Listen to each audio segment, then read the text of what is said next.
Hello everyone, my name is Anurag. Welcome back to Lal classes. जो हमारी series चल रही है how to learn hard words through root words, उसमें जो आज हमारा पर्टिकुलर रूट वर्ड होने वाला है वो है न्यूरॉन।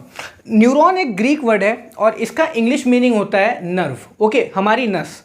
ओके, अब इससे पहले थोड़ा हम न्यूरोलॉजिस्ट जो हमने पहले के लेक्चर में कंप्लीट किया है उसको देख लेते हैं। न्यूरोलॉजिस्ट हमारा दो वर्ड से मिलके बनता है, न्यूरॉन जो कि हमने अभी समझा ग्रीक वर्ड है, और लॉजिस्ट लोगो से आया है, लोगो भी एक ग्रीक वर्ड है। इसका मतलब होता है स्टडी और साइंस। ठीक है, तो स्टडी करना न्यूरॉन की, ठीक है, उसे कहते हैं न्यूरोलॉजिस्ट। ओके, तो जो बंदा न्यूरोलॉजिस्ट, न्यूरो की पढ़ाई करता है, नर्व की पढ़ाई करता है, उसे कहते हैं न्यूरोलॉजिस्ट।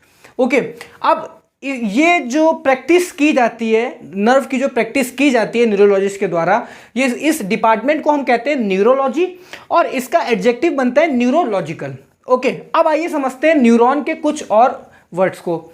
न्यूरॉन, जैसा कि मैंने बताया कि ये ग्रीक वर्ड है और इसका मतलब होता है नर्व। अब इससे तीन वर्ड बनते हैं, एक बनता है न्यूरोसिस, दूसरा बनता है न्यूरेल्जिया, और लास्ट बनता है न्यूरोटिस। ओके, अब एक एक करके समझते हैं। न्यूरो हम जान गए, न्यूरॉन से है। अब ओसिस मतलब क्या होता है ये जानते हैं। ओसिस हमारा एक ग्रीक वर्ड है, और जब भी ये सफिक्स बन के आएगा, मैंने आपको बताया है, जब भी एक वर्ड प्रीफिक्स और सफिक्स, आगे के हिस्से को हम प्रीफिक्स कहते हैं और पीछे के हिस्से को कहते हैं सफिक्स। अब यहाँ पर पीछे का हिस्सा ओसिस है, और ओसिस जब सफिक्स बन के आएगा तो इसका मतलब होता है एबनॉर्मल और डिसीज्ड कंडीशन, और आप ये भी कह सकते हैं मेंटल इनस्टेबिलिटी। ठीक है, मेंटली जो है प्रिपेयर्ड ना रहना, इंस्टेबल रहना, इमोशनली वीक रहना, उसको हम कहते हैं न्यूरोसिस। ओके, दूसरा वर्ड है न्यूरेल्जिया। न्यूरेल्जिया न्यूरॉन हमारा उससे आया हुआ है, न्यूरॉन से आया हुआ है, और एल्जिया हमारा एल्गोस से आया है। एल्गोस हमारा ग्रीक वर्ड है, इसका मतलब होता है पेन। तो न्यूरो में पेन मतलब कि नर्व में पेन। ओके, समझ रहे हैं, नर्व में पेन, नस में पेन, उसको कहते हैं neuralgia.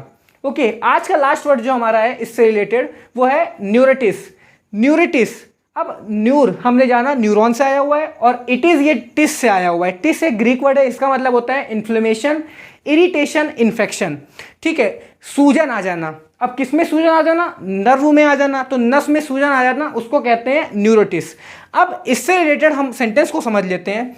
If you want my opinion, अगर आप मेरा ओपिनियन चाहते हो, I think she is suffering from some form of neurosis, मैं मानता हूं कि वो पीड़ित है कुछ न्यूरोसिस के टाइप से। ओके, न्यूरोसिस मतलब कि अब उसका जो मेंटली है वो इनस्टेबल है। ठीक है, इमोशनली बहुत वीक है, जिस तरीके से लोगों को जनरली चीज़ देखनी चाहिए वो उस तरीके से देख नहीं पाती है। ठीक है, बहुत ज़्यादा परसेप्शन बना लेती है, अपनी पर्सनैलिटी को खराब कर ले रही है, अफेक्ट कर रही है, इंपैक्ट डाल रही है, उसे कहते हैं हम न्यूरोसिस। ओके, उस बंदे को कहते हैं जो उसके प्रॉब्लम होती है उसे कहते हैं न्यूरोसिस। न्यूरोसिस मतलब होता है कि एबनॉर्मल और डिसीज्ड कंडीशन, और कह सकते हैं मेंटल इनस्टेबिलिटी, मेंटली प्रिपेयर्ड ना रहना और मेंटल स्टेबल ना रहना। ओके, इससे रिलेटेड अब दूसरा देखते हैं। दूसरा है हमारा न्यूरेल्जिया। न्यूरेल्जिया से रिलेटेड सेंटेंस है, neuralgia is a form of chronic nerve pain. हम जानते हैं कि ये एक बहुत ही खतरनाक नर्व का दर्द होता है।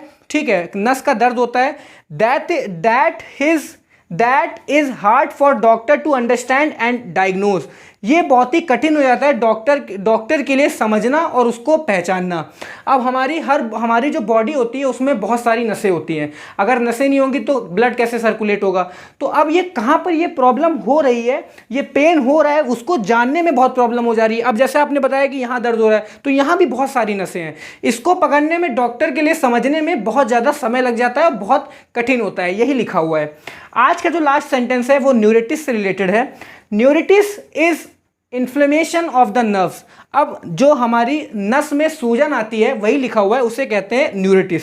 तो मैं आशा करता हूं कि आपको जो मैंने आज रूट वर्ड न्यूरॉन से तीन वर्ड बताए, पहला बताया न्यूरोसिस, उसके बाद बताया न्यूरेल्जिया, और फिर बताया न्यूरिटिस, आपको अच्छे से समझ में आया होगा। अगर आपको कोई भी डाउट है या कोई चीज़ क्लियर नहीं हुई तो आप प्लीज़ कमेंट बॉक्स में कमेंट करिए, ताकि आगे आने वाले वीडियो में मैं उसे क्लियर कर सकूँ।